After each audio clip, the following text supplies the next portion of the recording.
You're listening to Horse Radio Network, part of the Equine Network family. Welcome to Sleep Stories for Equestrians.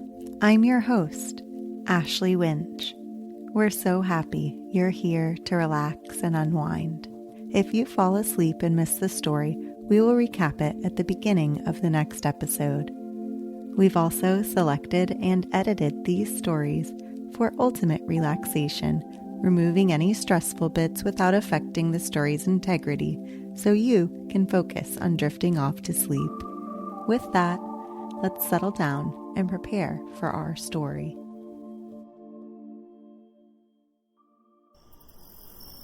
The gates are closed, the horses sleep, the day's work done, the chores complete. Now let us rest, our bodies and minds. Drift off to sleep and close your eyes. It's time for us to turn down for the night. Now let's breathe in, breathe out, and turn off the light. One more time. Breathe out, breathe in. Now, let us begin.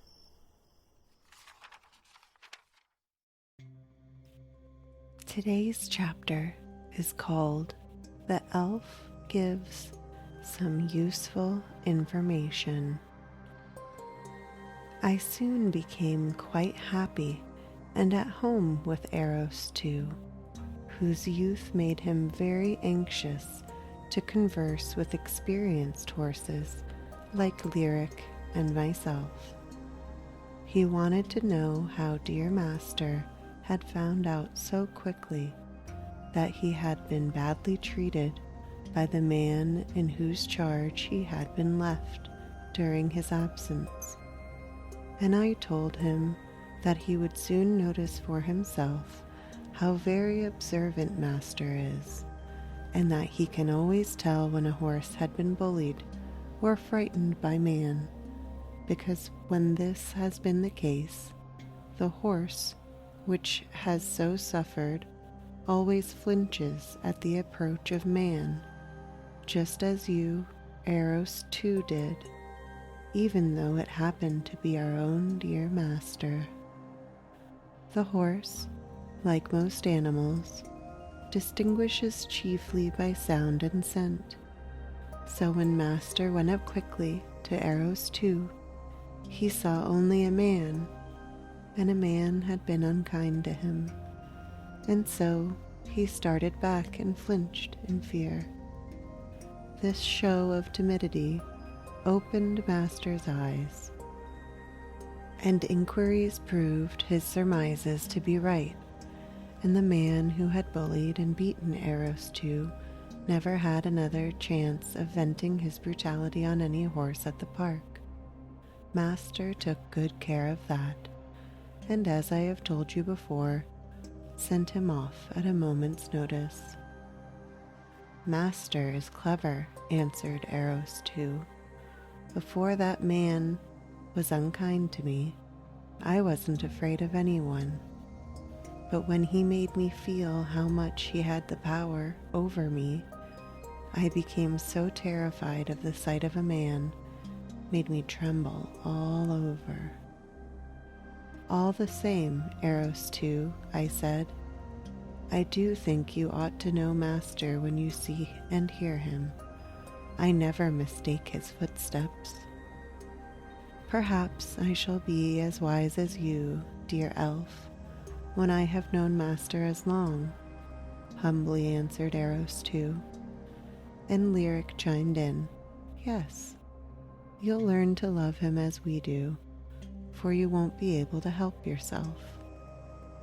I noticed Lyric said, as we do, and I thought it was rather cheeky of him to class himself with me, but after all, it was only a little thing and would not lessen Master's love for me, so I let the remark pass without comment. Since the new horses had come, Master and Ricketts spent a good deal of time in my stable, And now, dear humans, I am going to tell you some of the things I heard them talk about, because they all bear on making the life of the horse happy, comfortable, and useful. The first thing I will take is the horse's bit, which is of paramount importance to him and indirectly to you. If a horse is improperly bitted, it hurts his mouth, which is very sensitive, and makes him restive and often sets him kicking.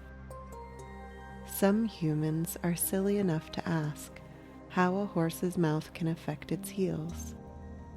It does not take much common sense to realize that if a horse is comfortably bitted and harnessed, he will go along steadily and quietly. But if, on the other hand, he has a severe bit in his mouth, and his reins are in the hands of a bad driver pulling and jagging at the soft, tender organ, it is no wonder that he becomes irritable. Then, all the little things put him out which otherwise he would scarcely notice, just as you humans worry and fidget when some arrangement in your dress feels tight or stiff, as in the case of a boy's collar rubbing his neck. When a horse grows irritable, the results are often serious, so everything should be done to avoid annoying him unnecessarily. Master always uses for us a plain snaffle bit with a large, smooth mouthpiece instead of the severe curb bit so generally used in the present time. Master, too, is very particular about our reins and insists on giving us all possible freedom. None of us wear blinkers, and we can always see where we are going, and so do not get frightened when we hear a noise. We can see what makes the noise, and we all know that that noise won't hurt us, and so we don't back and kick. We just go on as though all were quiet. Think how you would feel if you could only hear dreadful sounds and not know the cause, while if you can see what is making the noise, you are generally pleased instead of frightened, aren't you? In the summer, when the flies are very tiresome, Master allows us to wear fly nets, and if this is necessary for our comfort, for of course we all have the full benefit and use of our tails, how much more must a fly net be indeed a necessity to such horses as poor Dandy and the hackney Nancy. Our feet, too, are always very carefully and comfortably shod, and although none of us like the heavy iron shoes when we first begin to wear them, we do not mind them after a time. Master has our shoes put on by a first-rate blacksmith who thoroughly understands the anatomy of our feet, and this is much more important to the future usefulness and comfort of the horse than many a blacksmith has any idea of. And I wish all humans who make horseshoeing a profession would really study and carefully look at the book entitled Horse Sense, which can be bought from almost any bookseller for only a shilling. Thank you for joining us on tonight's episode of Sleep Stories for Equestrians. Allow this gentle, meditative music to lull you off to dreamland.